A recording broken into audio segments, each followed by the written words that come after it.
Supra Radio, your favorite campus radio station. Hai, kembali lagi di podcast Obral. Ketemu lagi bareng aku Dinda Angelika dari program studi psikologi angkatan 2021. Semoga gak bosan-bosan ya teman-teman. Di episode kali ini kita kembali berkolaborasi nih bareng Sugio Pranoto Student Career Center dengan judul Obral, obrolan bareng alumni. Di episode sebelumnya kita udah ngobrol banyak dengan alumni dari berbagai fakultas nih teman-teman. Dan di episode kali ini kita udah bareng Kak Nelson Roberto, alumni Fakultas Teknik Program Studi Elektro. Nah, kakak satu ini sudah bekerja di berbagai bidang loh. Dan sekarang bekerja di PT Hartono Istana Teknologi sebagai R&D Electro Design Hardware. Yang harapannya pengalaman dan sharing bisa jadi motivasi nih buat teman-teman semuanya. Langsung aja kita sambut tamu kita Kak Nelson. Halo Kak Nelson. Halo Kak Dinda. Waduh, gimana nih Kak kabarnya? Luar biasa sih untuk hari ini, sangat luar biasa. Gimana Kak perasaan hatinya Kak? Senang aja di sini. Senang aja. Kembali lagi ke kampus yang dulu membuat saya lebih besar. Wede, Dari kecil jadi besar ya, sampai sekarang besar. Oke. Boleh. Oke, sebenarnya Dinda mau ngucapin terima kasih nih Kak, karena Kakak udah bersedia diajakin ngobrol sama Dinda dan Sobat Supra semuanya. Nah, terima kasih kembali buat semuanya. Sudah Oke. menyediakan tempat untuk saya untuk ngobrol. Boleh. Langsung aja kali ya kita kulik nih pengalaman Kak Nelson. Oke, siap. Oke Kak Nelson, mungkin boleh dong Kak dikasih tahu nih ke Sobat Supra dan aku sendiri yang udah penasaran nih Kak. Kenapa sih Kakak itu masuk di jurusan elektro ya Kak ya? Iya, teknik elektro gitu ya. Iya. Langsung aja tak jawab ya. Boleh. Ya. Oke, kenapa saya masuk, kenapa memilih teknik elektro? Dari awal sebelum saya memilih sebuah jurusan atau universitas, saya melihat dari ada 4 aspek, yaitu AA, BD, itu yang jadi saya patokan. Apa tuh Kak? Akreditasi, alumni, beasiswa, dan terakhir adalah dosen. Nah itu 4 hal itu yang membuat saya lihat. Dan keempat-empatnya itu ada di teknik elektro. Ya, sebelumnya saya lihat dulu, saya riset sebelum masuk, saya riset dulu apakah saya bisa masuk di situ. Pertama dari alumni. Memang alumni di sana kita bisa memantau langsung ke sana. Pada waktu itu ada alumni yang datang ke sekolah saya bercerita. Ya, bercerita tentang ini, wah ini sudah jadi tolak ukur pertama saya. Lalu beasiswa. Ternyata kita dapat mengakses sebuah beasiswa dari sebuah universitas, itu kita bisa mengakses secara online. Kita buka aja dari website dari website dari Unika Sugio Pranoto, udah lengkap. Wah ini cocok nih, bagus nih. Yang kedua adalah tadi apa? AA, BD, dosen. Ya kalau dosennya lagi saya lihat cukup tulis namanya aja. Kalau dia udah keluar banyak, wah berarti dosen itu berkompeten. Ya betul, dari beberapa dosen itu saya ketik namanya, semuanya ada di jurnal. Wah berarti saya nggak ragu lagi. Ya udah, saya nggak perlu, jujur saya nggak daftar SBM, saya nggak daftar, apalagi mandiri nggak daftar, saya udah yakin. Udah di situ aja pilihan saya. Oke, kan tadi kenapa elektro, sekarang kenapa sih di Unika? Oke, di Unika ya tadi saya lihat dulu tadi yang 4 aspek itu AA, BD itu. Aspek ke-4 dosen karena ya itu asal mulanya karena ada mahasiswa atau alumni yang datang ke sekolah saya. Terus di situ saya langsung tertarik, wah di teknik elektro di Universitas Katolik Sugio Pranoto itu ternyata ada teknik elektro. Ya udah itu jadi pilihan saya. Ya jadi salah satu alasannya itu. Oke, tadi udah ada itu ya Kak. Macam-macam apa tadi? AA, BD. Ya. Oke. Nih Kak, sekarang kalau menurut Kakak nih, jurusan elektro itu sesuai nggak sih sama yang Kakak cita-citakan sekarang? Cerita sedikit ya, boleh ya? Boleh. Oke, kenapa bilang sesuai ya? Dari SMP, setelah saya lulus SMP, itu saya melihat ada beberapa yang saya suka. Jujur saya suka sekali untuk membongkar sesuatu hal-hal elektronik dari kecil. Ya, saya punya remote control, semua saya rubah. Kok mengasihkan ya ternyata ya. Setrum itu juga mengasihkan ya ternyata. Waduh, ya. mantep. Ya, saya pernah ke setrum sampai teriak 3 detik, wah gitu ya. Ternyata itu mengasihkan gitu. Ya, itu barang yang tidak kelihatan tapi kerasa gitu. Oh, iya. Seperti perasaan ya. Seperti perasaan ke siapa nih? Iya, Maaf. pokoknya ada lah. Ada, oke. Terus saya melihat di situ, saya putuskan harus belajar itulah. Saya masuk di SMK. SMK itu saya ambil di teknik elektro, lebih tepatnya TAV, teknik audio video. Di situ kita belajar tentang elektronika. Nah, setelah itu saya berkembang lagi melihat, wah berarti elektro ini cocok lah, maksudnya ke depan lagi. Kenapa saya bilang seperti itu? sekarang hampir semua pekerjaan membutuhkan listrik. Betul kan, sebuah tempat pasti ada listriknya kan, pasti hampir semua, saya nggak bilang butuh, ada semua, tapi hampir semua ada. Betul ya, itu saya lihat, berarti itu peluang kedepannya, apalagi semakin kesini kan perkembangan teknologi semakin baik. Ya, itu jadi patokan saya kenapa saya mengambil teknik elektro, dan itu sudah sesuai saya ngambil elektro itu. Seperti itu. Oke, jadi sesuai ya Kak dengan yang Kakak cita-citakan. Iya, betul. Yang dari tadi ada di pikiran Dinda nih Kak, pada saat Kakak bongkar-bongkar nih, emang gak dimarahin nih sama orang tuanya nih? Kalau mau dimarahin ya bagaimana? Ya pasti dimarahin. Dimarahin pasti ya. Tapi kan itu namanya kita juga hobi. Iya sih benar. Kalau hobi kita sudah hobi itu sudah tertarik, sudah wah ini ada nilai yang bisa kita dapat di sini ya. Itu yang buat saya lebih tertarik, lebih. Kalau dimarahin ya sudah biasa lah. Iya sih benar-benar. Oke Kak, dia mau kepoin nih Kak. Waktu Kakak mau memilih nih jurusan elektronik Kak, Kakak tuh cari tahu dulu nggak sih prospek kerjanya itu seperti apa? Oke, kalau cari tahu pasti udah dicari tahu ya Kak. Pasti ya. Iya, sudah tahu. Terus itu saya sudah, maksudnya dalam artian ya di teknik elektro ini pasti pekerjaannya banyak. Saya nggak perlu takut. Tidak perlu takut dalam artian, wah nanti setelah saya lulus ini saya bisa bekerja enggak? Ya nggak perlu, karena saya sudah tahu elektro pasti banyak pekerjaannya. Udah seperti itu Kak. Iya, jadi buat teman-teman semuanya nih mungkin yang sekarang berada di yang masuk ke jurusan teknik elektro mungkin nggak usah cemas ya pastinya Kak ya. Tenang aja. Pekerjaan banyak, lapangan pekerjaan banyak. Pastinya ya Kak. Ya. Jadi prospek kerjanya banyak pastinya. Pasti. Oke. Yang Dinda mau kepoin lagi nih Kak. Dulu waktu Kakak menjadi mahasiswa itu Kakak tuh tim mahasiswa kupu-kupu atau kura-kura nih? Apa berarti Kak? Beruang apa gini? Kalau kupu-kupu, kura-kura biasa, beruang kan gede. Ya kan menghasilkan uang banyak, beruang. Oh iya beruang, boleh. Boleh sih, boleh. Ya tidak, saya cerita sedikit lah. Saya termasuk mahasiswa apa? Saya termasuk mahasiswa yang unika banget. Unika banget, gimana nih Kak? Hidupnya habisnya di Unika. Oh di Unika terus. Ya, jadi saya cerita sedikit. Kalau untuk organisasi ya, saya masuk organisasi. Organisasi sendiri saya mengikuti himpunan jurusan teknik elektro. Di situ saya sebagai ketua himpunan. Waduh, ternyata jadi ketua nih. Iya, ketua himpunan. Bukan ya, main. Di periode 2017-2018. Selain itu, kalau di luar itu saya juga mengikuti namanya mengajar lebih tepatnya ya. Jadi robotik trainee di 2 sekolah swasta Semarang. Yang pertama itu saya di SMA Krista Mitra, yang kedua di SMA Seti Sapiense. Ya, itu untuk keseharian saya waktu kuliah. Selain itu juga saya diminta oleh dosen saya untuk menjadi asisten dosen di 7 mata kuliah. Ya, itu. Luar biasa banget ya, ternyata bener nih hidupnya bener-bener di Unika banget.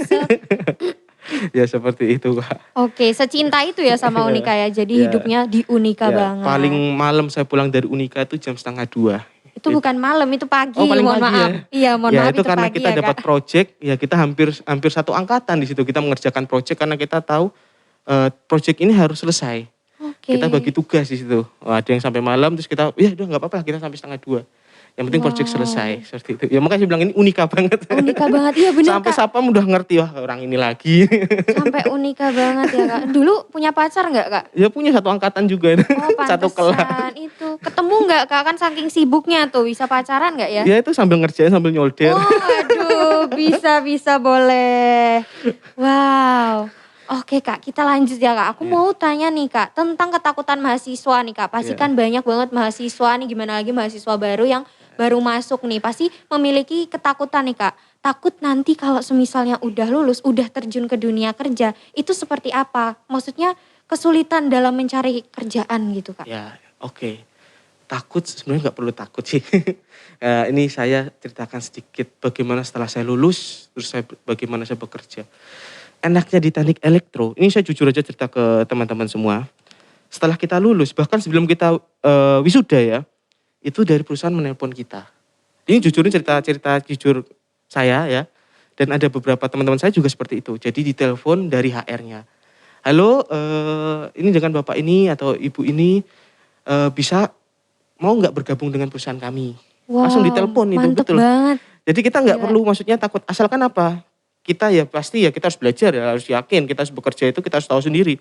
Kalau kita bekerja situ, kita harus nanti diwawancara dimaksimalkan. Karena kita sudah dapat gerbang yang lebih enak itu, tinggal kita masuk bagaimana. Itu salah satunya seperti itu. Jadi gak usah takut. Lagi pula terus tadi seperti yang saya bilang, prospek kerja hampir semua itu membutuhkan listrik, saya bilang ya. Semua bidang aspeknya hampir semua membutuhkan listrik atau. Jadi kalau setelah lulus, kalau teman-teman merasa, wah saya bisa kerja. Enggak, jangan takut. Peluang kerja kita banyak. Jangan takut. Asalkan dari diri kita, apakah kita mau bekerja, apakah kita mau belajar, apakah kita mau meng-up diri kita sendiri, itu pasti bisa. Jadi semuanya itu kembali lagi ke diri kita ya Kak. Betul. Kita mau berusaha atau tidak, seperti itu ya Kak ya. Oke, ngomongin tentang kerja nih Kak. Pasti di dalam pekerjaan, gimana lagi Kakak udah bekerja ya. Kalau Dinda kan belum, jadi dia gak tahu nih masih ngawang-ngawang nanti kerja kayak gimana ya. Sebentar gitu. lagi, 2-3 tahun lagi.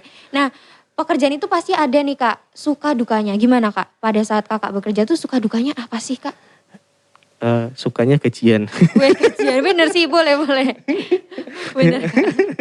Ya kalau sukanya, apalagi kalau kita bekerja sesuai hobi kita itu pasti suka sekali. Kita hobi mengerjakan, kita dibayar. Ya pasti itu sukanya udah enak sekali. Kalau dukanya sendiri ya, kita kan harus tahu juga di mana kita bekerja, di kota mana kita bekerja. Itu pasti dukanya di situ. Kita jauh dari orang tua. Itu maksa kita untuk semakin dewasa juga sih. Oh ternyata beginilah kita bekerja, kita bertemu dengan orang-orang banyak yang sifatnya itu tidak sesuai dengan yang kita pikirkan. Pasti ada banyak sekali. Banyak sekali untuk orang-orang yang nanti kita bekerja temui, orang-orang apakah dia itu orangnya toksik, apakah orangnya baik, bisa bekerja tim, itu yang dukanya juga. Tapi bagaimana kita menghadapinya.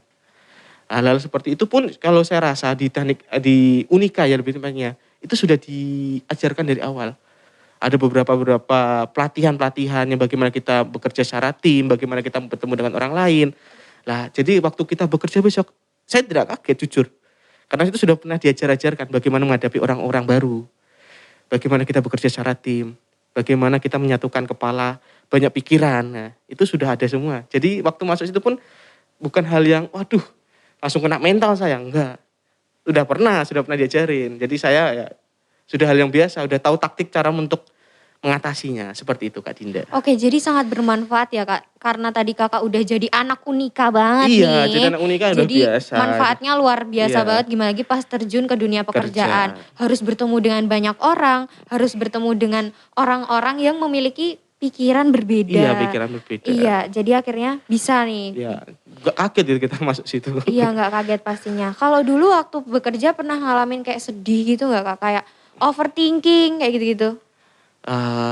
Kalau sedih sih saya bilang bukan sedih sih. Kalau sedih itu berarti mental saya sudah kena. Saya menghadapi masalah seperti aja kok saya sampai sedih gitu. Iya ya. Itu berarti kalau bilang sedih sih tidak. Ya cuma karena saya memikirkan jangka panjang. Saya harus memikirkan jangka panjang ya. Itu saya sudah pernah bekerja sebelumnya, sudah pernah. Saya putuskan keluar. Ya, karena saya di situ melihat aspek saya jangka panjang bagaimana. Saya harus membandingkan 2 perusahaan. Kalau saya tetap bertahan di sini dengan lingkungan atau apa yang menurut saya untuk kedepannya saya kurang baik, ya mau nggak mau saya harus tinggalkan. Karena saya mendapatkan tawaran atau pekerjaan lebih baik lagi. Ya, itu kan juga harus, karena masa depan kan yang ngatur dari diri kita sendiri. Setiap langkah yang kita ambil itu menentukan masa depan kita. Seperti iya itu. Betul banget. Jadi segala hal yang kita tentukan hari ini tentunya ya Kak, betul. itu berpengaruh juga untuk ke depannya. Betul. Oke Kak, ini aku mau ngepoin lagi nih Kak. Dulu waktu Kakak ingin mencari pekerjaan nih Kak, Kakak tuh memiliki ketakutan gak sih? Ketakutan akan ketidaksesuaian dengan pekerjaan Kakak. Jadi ini kita mau ngobrolin tentang passion. Kan kita tahu nih Kak, kalau setengah dari kehidupan kita itu ada di pekerjaan. Iya betul. Jadi gimana Kak? Kakak pernah gak sih ngerasa takut kalau misalnya dapat pekerjaan yang tidak sesuai? Tergantung dari diri kita sendiri. Jadi ada 2, kita mau menerima itu atau kita mau belajar lebih untuk mencari pekerjaan sesuai dengan passion kita. Ya di situ kalau kalian milih untuk menerima itu, ya karena itu pasti ada desakan. Pasti kita harus menerima pekerjaan yang tidak sesuai passion kita. Karena apa? Tuntutan kita apakah selalu nganggur terus? Pasti kan kita harus mikir, wah saya harus bekerja dulu untuk mendapatkan pemasukan. Karena saya punya tanggungan, saya punya untuk membantu orang tua, untuk membantu apapun, untuk cicilan. Itu tidak sesuai dengan passion kita. Nah itu harus bagaimana, mau tidak mau, ya kita harus terima itu. Ya, tapi harus dijalanin lagi. Karena pekerjaan itu karena desakan tadi. Kalau teman-teman tidak mau untuk karena desakan atau sesuai passionnya maunya, berarti teman-teman harus mengembangkan diri ke teman-teman lagi. Di sini kalau ternyata saya mau pekerjaan sesuai dengan passion saya. Tapi apakah taraf diri saya sudah sesuai? Apakah kemampuan saya sudah sesuai? Kalau belum sesuai, teman-teman harus mengembangkan lagi. Meng-up diri teman-teman lagi. Seperti itu, Kak. Oke, benar juga sih, Kak. Aku langsung dapat pencerahan ya, benar sih. Kita nggak boleh banyak nuntut gitu ya, Kak ya tentunya. Tapi harus bisa menyesuaikan juga dengan pekerjaan kita nantinya, seperti itu. Oke, Kak, tapi kan passion nih, Kak. Tapi kan kita tahu bahwa mencari pekerjaan tuh sulit. Gimana lagi di masa pandemi ini? Udah sulit, pandemi tambah jadi sulit, double sulit kan, Kak. Jadi banyak orang yang nanti bakal rasional nih, Kak, akan memilih pekerjaan yang ada aja ketimbang harus menyesuaikan passion. Gimana nih, Kak, pendapat Kakak? Ya, kembali lagi seperti tadi. Kalau benar-benar teman-teman sudah terdesak dan karena mikir apakah selamanya saya tidak akan bekerja, apakah saya selalu mengikuti passion saya. Tapi kalau saya mengikuti passion saya kan harus ada yang dikorbankan. Benar. Pasti pertama ya saya belum ada penghasilan, saya harus mencari penghasilan lain. Lalu ini apalagi di masa pandemi kan ya pasti kita semuanya serba, ya kalau kita bisa ngomong semuanya serba susah gitu loh. Sulit ya. Ya mau tidak mau kita juga ada tuntutan bukan hanya dari keluarga, dari orang luar, tapi dari diri kita sendiri. Kita harus memikirkan, waduh masa depan saya sudah nggak bekerja, tapi saya pengen bekerja di passion saya. Ya kamu harus bisa dikorbankan salah satunya itu. Korbankan apakah kamu susah gitu, atau kamu mau tetap ikut itu tapi ya kamu nggak dapat apapun yang kamu mau. Tapi kalau kamu mau kalau kamu mau bekerja tidak sesuai passion, harus kamu terima, harus kamu mau. Karena itu sudah tuntutan dirimu sendiri. Kamu harus mempunyai penghasilan, kamu harus apalagi kamu punya cicilan atau apa ya. Itu tadi sebenarnya saya bilang. Oke, jadi semuanya itu kembali ke diri kita sendiri. Nanti apabila kita menemukan pilihan dan kita tuh emang kalau udah beranjak dewasa nih kayak lagunya siapa ya? Takut tambah dewasa. Iya boleh. Dung. Iya boleh. Itu nanti kita harus bisa menentukan pilihan dan jalan hidup kita ke depannya gimana. Betul Kak Dinda ya. Oke, luar biasa banget. Aduh Kak, gak kerasa nih Kak, ternyata kita udah ngobrol banyak banget ternyata. Iya sih sebenarnya sedikit ya kerasanya. Oke. Tapi kita kan udah banyak tadi, termasuk banyak. Iya termasuk banyak. Nah yang terakhir nih Kak, dari semua yang udah Kakak sampaikan tadi, mungkin boleh dong Kak sampaikan pesan buat teman-teman, khususnya teman-teman yang lagi kuliah nih Kak. Iya. Oke, untuk teman-teman yang lagi kuliah berarti dari angkatan berapa ya? Yang terakhir ini di angkatan 2021 ya? 2021 atau 2022? 2021 saya, kan yang 22 belum. Oh ya belum ya. Belum, ya untuk semua dari angkatan 2021 sampai teman-teman yang masih kuliah, maksimalkan yang teman-teman lakukan di perkuliahan. Apapun yang itu menguntungkan teman-teman, teman-teman dapat ilmu, teman-teman dapat waktu, relasi dimaksimalkan. Karena apa? Nanti waktu teman-teman memasuki setelah kuliah, teman-teman wisuda, teman-teman akan memasuki dunia sesungguhnya, bekerja, teman-teman akan bertemu dengan orang-orang lain, orang-orang banyak. Di situ teman-teman tidak akan kaget, teman-teman tidak akan susah. Ya, yang penting teman-teman kalau sudah dimaksimalkan pasti akan mendapatkan yang terbaik. Itu aja yang cukup. Wah keren banget ya teman-teman semuanya. Yang bisa jadi highlight kita nih. Kalau nanti kita udah di dunia pekerjaan, kita harus memaksimalkan seperti itu ya Kak ya. Betul. Oke. Nah, gak kerasa kita bakal mengakhiri podcast kita nih hari ini Kak. Gak apa-apa ya Kak ya? Iya, gak apa-apa. Gak sedih kan Kak? Ya, mungkin habis ini bisa lanjut lagi. Oke, pasti lanjut Kak. Iya. Oke. Nah, kalau teman-teman merasa podcast ini bermanfaat, boleh nih di-share di sosial media yang kalian punya supaya gak cuman kamu yang dapat manfaatnya tapi juga yang lain. Oh ya, jangan lupa follow Instagram kita di @suprafm dan juga di @sscuunika_sugiopranoto. Jangan lupa dengerin Supra Podcast di Spotify karena kita bakal selalu update tentang podcast-podcast berikutnya. Nah, buat teman-teman nih yang masih penasaran, yang masih kepo-kepo, yang mau tahu lebih lanjut tentang kehidupan Kak Nelson, boleh langsung kepoin di mana Kak? Di Instagram saya itu Nelson RTD. Oke nih teman-teman yang mau kepoin lagi boleh langsung di follow. Pasti nanti langsung di follow back ya Kak ya? Iya, 2 kali tak fallback. Oke, hilang dong. Oke, baik. Terima kasih banyak ya Kak Nelson dan terima kasih banyak buat teman-teman yang sudah mendengarkan. Itu aja ngobrol-ngobrol bareng alumni di episode kali ini dan tunggu di episode obral berikutnya. Aku Dinda Angelika bersama Nelson Roberto Tavares Duarte. Kami pamit undur diri dan sampai jumpa. Terima kasih.